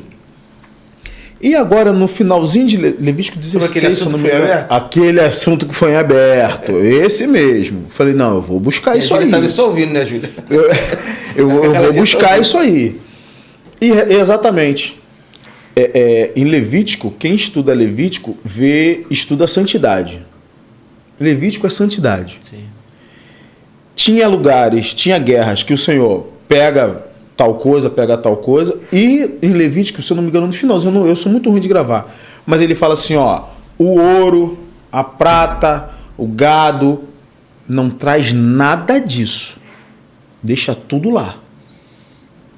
E outra coisa, é cerol em todo mundo. É forte. Eu li aquilo ali de novo, eu falei, meu Deus. Por quê? Aí agora os senhores já trouxeram uma resposta. Território legitimado, como o apóstolo Deus não queria aquele ouro. Deus não queria nada daquela terra. Falou nada. Limpa tudo. Que aí sim o povo tomou aquele território.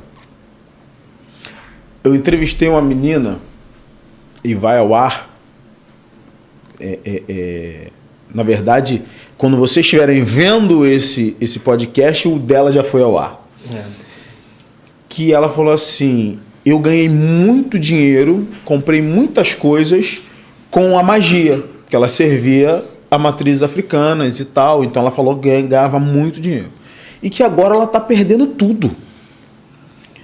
Mas, Júlia, eu sou cristã e agora eu estou perdendo tudo. Eu falei, não, você não está perdendo tudo. Ali foi o finalzinho do podcast. Foi puramente, o Espírito Santo ministrou naquele momento. Nós sentimos uma presença gigantesca aqui. Falei, porque aquela caneca que você comprou para dentro da sua casa, quando você era do mundo, quando você servia, para Cristo não serve. Não.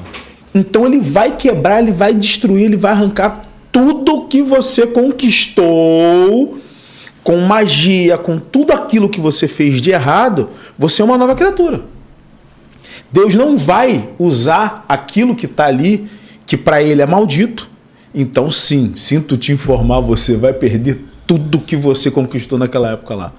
Porque ele vai quebrar aquela caneca, mas ele vai te dar uma taça nova. Então, eu tava falando com ela, eu falei, olha, tudo agora vai ser novo. Ele realmente vai quebrar isso tudo, você vai perder muita coisa. O bem material que você conquistou de forma que para Deus é totalmente errada, ele vai arrancar aquilo tudo e vai fazer tudo novo. Ela está perdendo o que não era dela, né? Isso é objeto consagrado, né, pastor? O que você falou, objetos. Você vê, o diabo lidar com a mão, mas na hora de arrancar é com a pá mecânica, mano. Ele arranca tudo.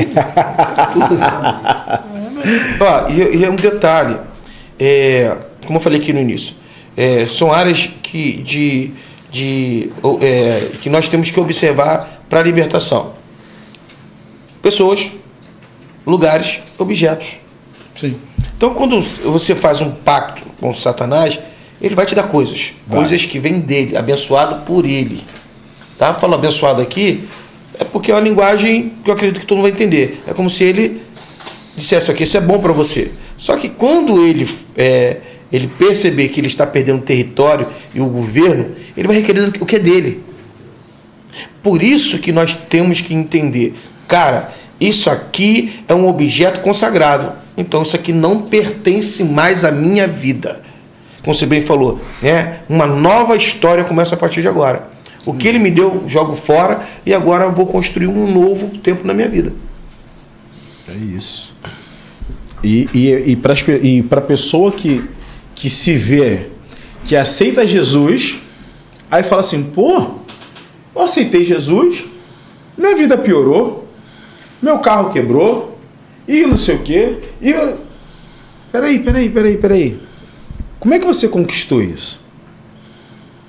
Porque às vezes a gente se vê dentro do problema e não enxerga que, não, o Senhor está renovando. O Senhor agora está fazendo tudo novo. A casa agora está limpa, tem que ser limpa e ornamentada. Então o que está velho vai ter que sair para tudo novo se fazer. Concorda comigo, rapaz? Concordo, sim. Você fez uma pergunta e a gente não fechou a pergunta, que a gente desvirtuou um pouco. A libertação segura? A libertação segura. Isso aí. Aí eu comecei a explicar sobre o posicionamento em Cristo, confissão, arrependimento. Isso aí. Um ministro de libertação que conheça para te ajudar. Aí o mapeamento espiritual é de suma importância, porque o meu questionário de libertação tem 6 páginas. Tem uma para ele, tá? Ele já tem uma cópia já. Ele é bastante. Eu ia trazer a cópia dele hoje, eu esqueci. Esqueceu, mas eu já peguei já peguei logo. Até hoje, é a mesma.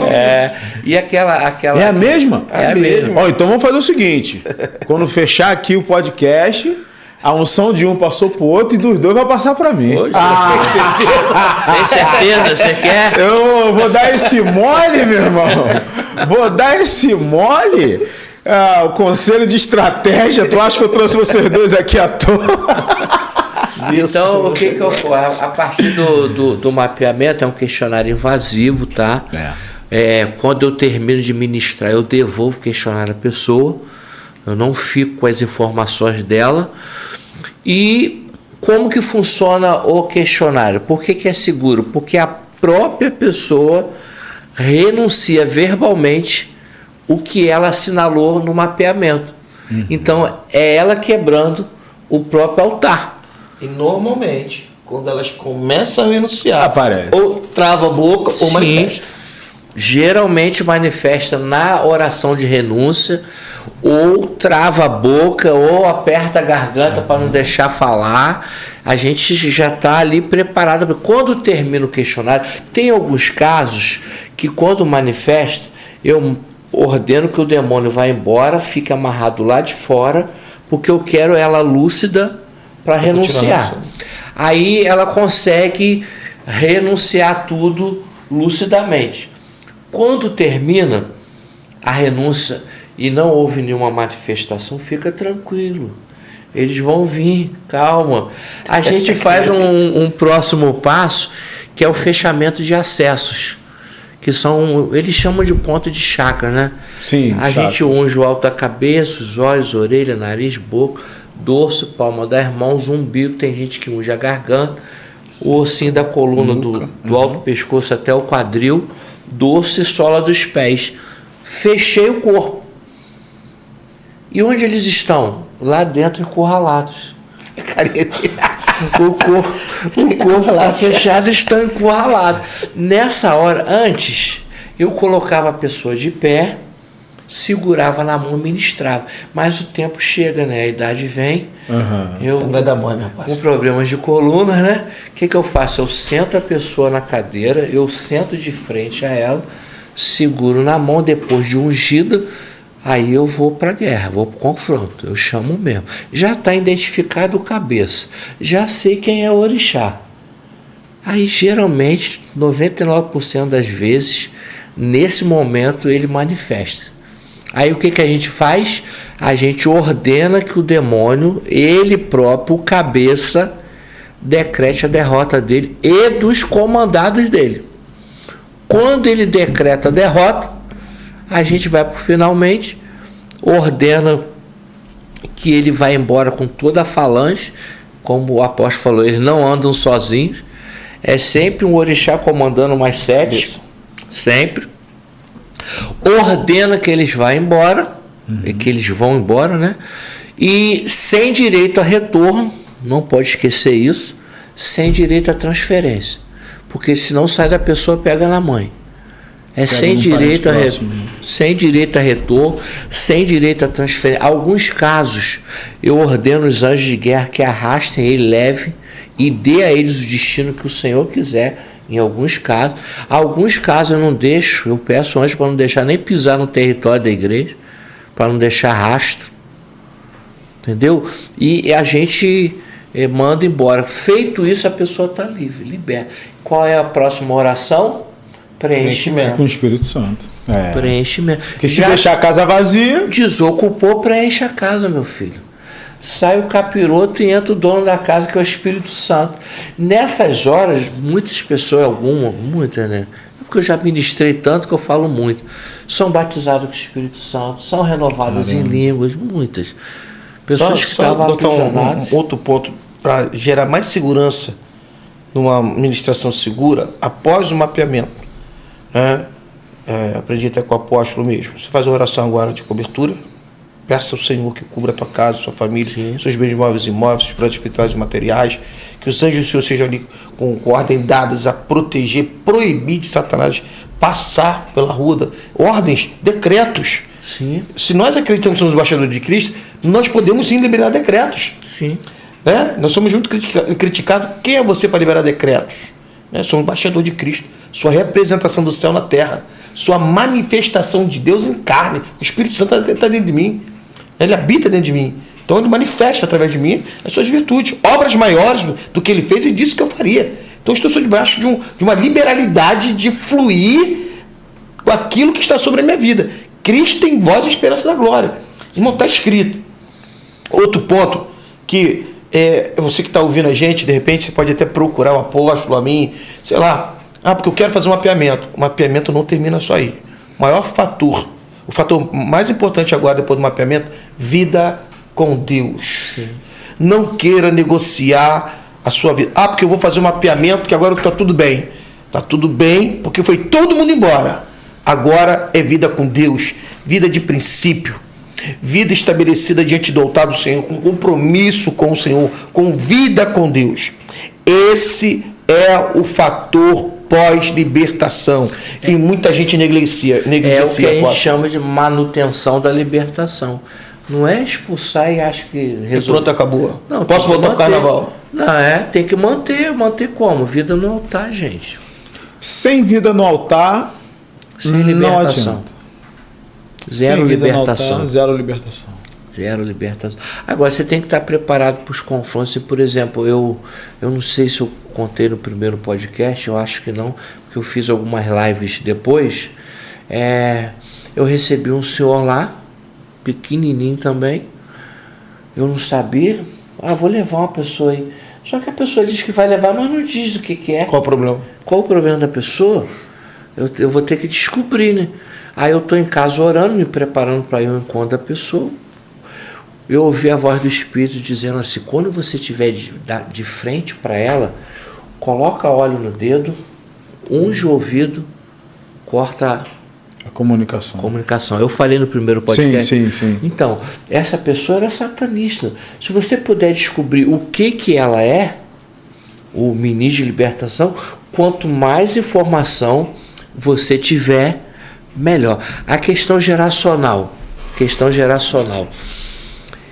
Eu recebi uma família na igreja, família grande. Quando a família me procurou, me apresentou um dos membros da família como: essa aqui é a nossa profeta.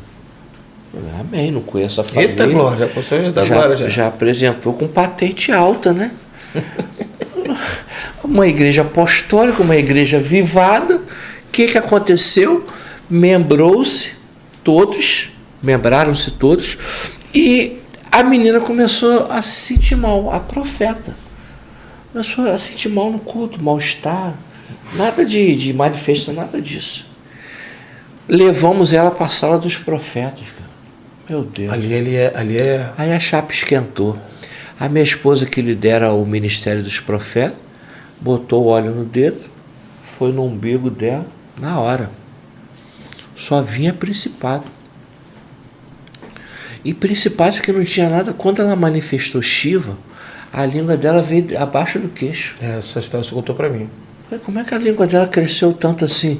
Júlio, tem pessoas que o corpo infra. Caramba. E o caso dela ficou na minha mente. Só que ela tinha uma estrutura geracional indígena.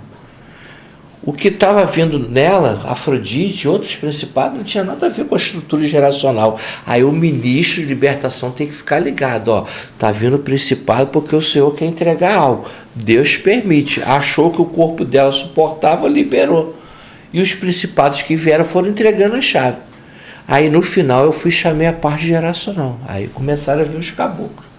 Porque a menina precisava ficar liberta. E ela não estava acorrentada só àqueles principados.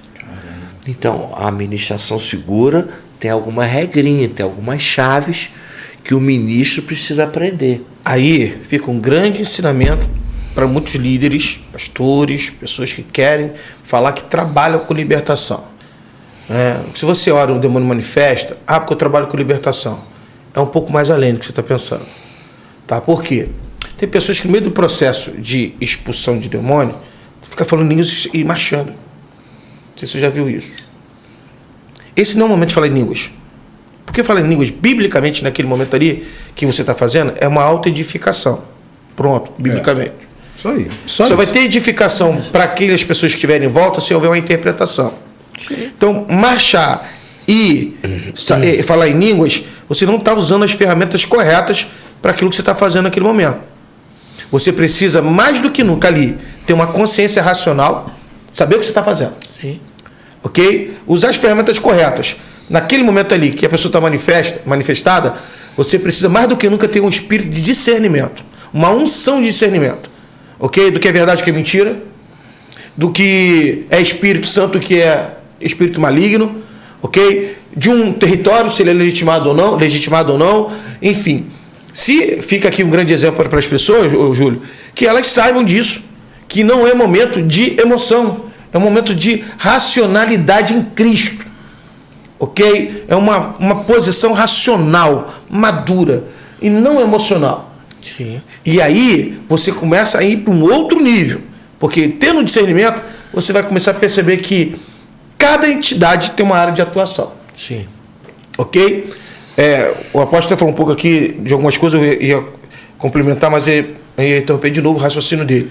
Vai lá, tu pega lá um Ogum, ele tem toda a corja dele. Sim. Tem toda a linhagem dele, todos os subordinados dele. Aí ele é cruzado com Yansan. Sim. A Yansan tem todos os subordinados dele. Aí essa pessoa que já fez a cabeça para Ogum e para Yansan, já carrega a cabeça, a coroa central, que é de Ogum, que está cruzada com Yansan, e todos estão embaixo de Yansan. Só que aí essa pessoa vai agora, faz um pacto com Xangô. É um caboclo. E aí ele tem Xangô e todo o exército dele ali. Então, essa pessoa carrega só o problema com Ogum? Não. Ela carrega a coroa dela de Ogum, e todos estão debaixo de Ogum, e Yansan, e todos estão debaixo de Yansan, e agora Xangô e todos estão debaixo dele. E aí, como que se faz isso? Porque você manda embora, entra outro, mas o chefe mesmo está lá, vai, enviando. Até que quando ele chega, ele não chega sapateando, gritando, estribuchando, sacudindo a pessoa. Ele vem cansado. E vem olhando nos teus olhos, porque ele tem ali o domínio daquela corja, e ele vem te afrontar. Ele não vem gritando, fazendo barulho, não. Ele vem olhando nos teus olhos. Por que você quer? Ele falou de uma história de um senhor de 55 anos. Eu peguei uma moça de quase 70 anos na campa. E ela manifestou muito na campa todos os dias. E uma senhorinha, eu fiquei muito compadecido dela. E ela falou assim, pastor, eu estou cansada. Porque todas as igrejas que eu vou, eu manifesto. Eu estou com vergonha, não quero mais ir para a igreja. Eu falei, faz o seguinte, filha. Vai lá e pede ao teu pastor se eu posso te ministrar. Na semana mesmo, eu ministrei ela. E vim fazendo toda a quebra. Quando eu dava passagem, eu falava assim, agora dá passagem por cabeça. Ele sacudia ela e não dava passagem por cabeça. E aí aquela situação me chamou a atenção, porque cada vez que ele saía e não saía, ela sacudia muito. E uma senhora idosa, eu achava que ia ficar dolorida. Eu falei, faz o seguinte, em nome de Jesus, sai, fica amarrado lá de fora, libera a consciência dela. Falei, ele pedindo discernimento ao Senhor, do que estava acontecendo. Né? É uma senhora viúva há muitos anos, 75 anos. O que essa mulher tem de legalidade? Né? Há muitos anos na igreja. Falei, minha irmã, há quanto tempo a senhora está na igreja? Pastor, muitos anos. Quando a senhora aceitou Jesus? Não, entrei na igreja e nunca aceitei Jesus. Ganhei a guerra. Falei, então, confessa agora. Eu, fulano de tal, confesso aí Jesus Cristo como o único, suficiente, salvador da minha vida. Falei, agora pode entrar de volta. E já veio assim. Tirou as forças dele. Ganhei a guerra. Discernimento. Por isso que é importante confessar Jesus como o único, suficiente, salvador da vida. Estabelecer um trono. Porque a pessoa está na igreja e acha que aceitou Jesus. Pô, mas ela participa, vai na segunda, vai na quarta, vai na sexta, vai no domingo, ela vai nisso, ela está envolvida com aquilo, ela está ali. E você acha que Satanás vai falar alguma coisa? Não. Às vezes ele vai ficar quietinho ali. Mas aí é uma coisa que a gente ensina na campanha que você teve. Quando a pessoa aceita Jesus, ela aceita através da sua fé, do Espírito. Mas o corpo vai passar pelo processo da conversão. Existe todo o registro dentro da alma dela, de sentimentos, pensamentos, lembranças. Isso está na alma. Então, a gente precisa ter essa consciência. A pessoa aceita Jesus no Espírito, pela fé, através da fé. Jesus Cristo é o único, suficiente salvador da minha vida. Ok? Eu reconheço como aquele que se entregou por mim naquela cruz, que levou sobre ele as minhas maldições. Então, pelo Espírito, pela fé, você reconhece Jesus Cristo. Mas o teu corpo, a tua alma agora vai passar pelo processo de conversão.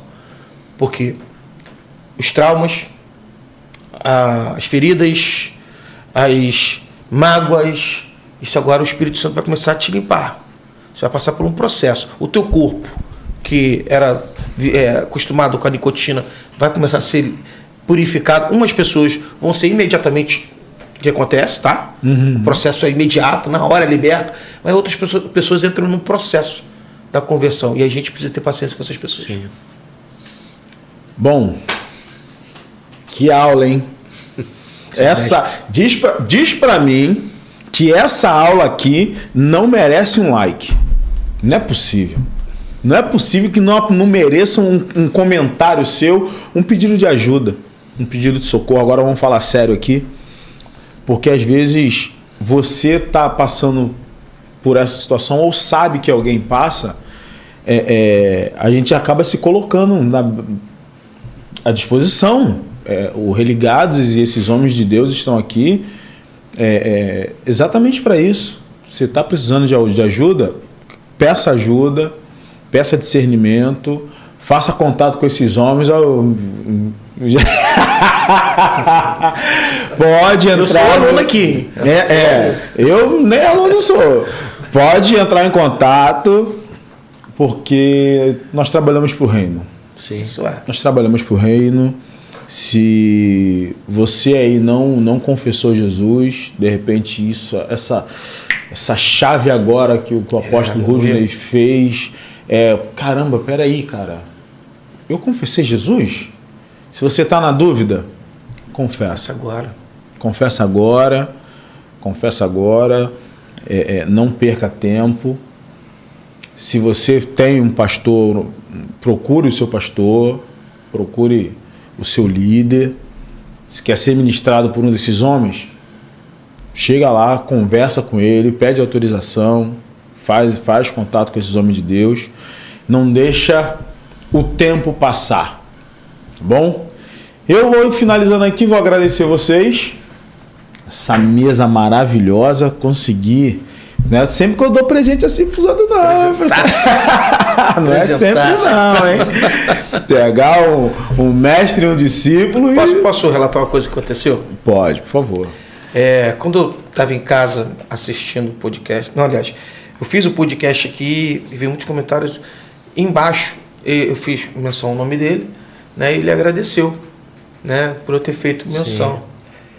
E eu chorei.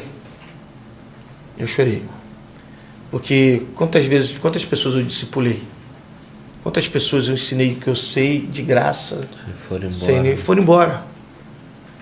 embora e não voltaram para agradecer, não voltaram para, sabe, para dizer, poxa, se hoje eu estou de pé aqui, o Senhor foi... E se hoje eu estou aqui, ele investiu um tempo da vida dele na minha vida. Uhum. Eu lembro que eu falava para ele, o senhor vai ministrar onde hoje? Onde você vai fazer seminário? Porque hoje eu falo para os meus alunos, se você quer aprender com alguém, não exige que essa pessoa venha até você, porque a fonte está lá. Vai beber da fonte. A fonte está em Petrópolis? Vai em Petrópolis. Sim. A fonte está em Macaé? Vai em Macaé. Beba da fonte. Não exija que a fonte esteja em você, porque talvez você seja especial. E você me deu de verdade um grande presente. Hoje eu transmito o conhecimento que o Senhor me passou. Tá? E muito mais ainda. Ele voou, cresceu muito, eu acompanho ele. E volto a falar, de todos que eu treinei, o único que eu vejo que está na mesma linha que voou foi o apóstolo Ludinei. Mais ninguém. Muito obrigado pelo presente. Isso é o que o Papai do Céu faz, tá vendo aí?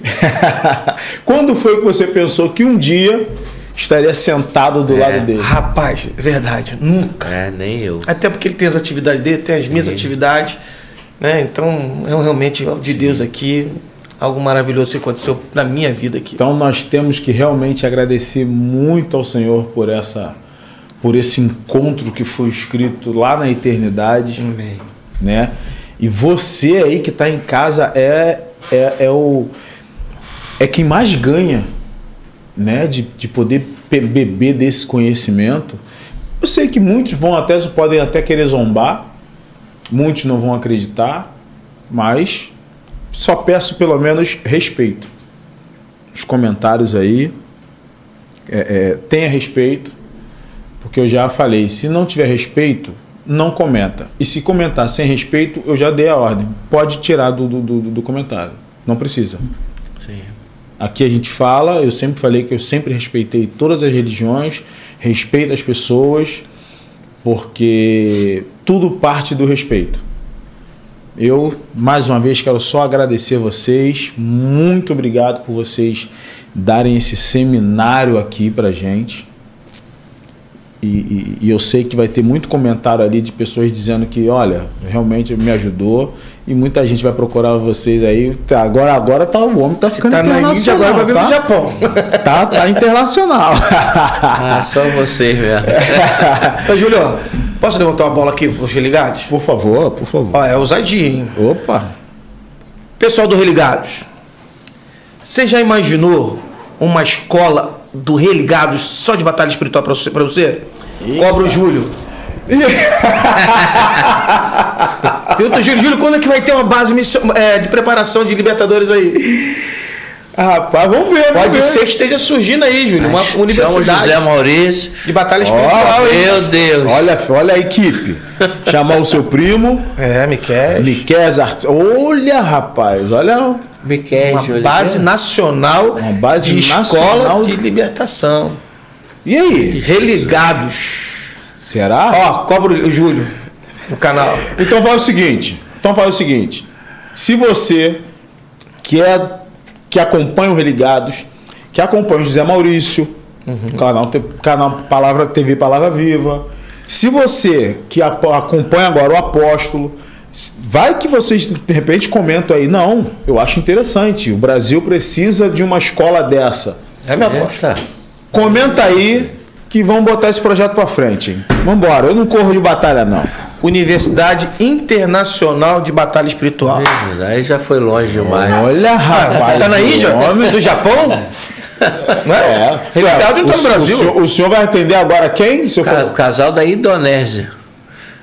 Hoje o ligado já chegou lá, então. Hoje eu atendi um casal da Flórida. Olha aí. Hoje eu fiz uma então ministração. É ousadia demais? Estão me deixando sonhar, hein? Estão me deixando sonhar, hein? Isso aí, Gente, mais uma vez, muito obrigado por ficar até o final. Você que assistiu o Religados Podcast. Não esqueça, siga a gente nas redes sociais. Eu sou Júlio Andrade. Esse foi mais um podcast pra conta. Um beijo, um abraço. Fiquem com Deus. Fui!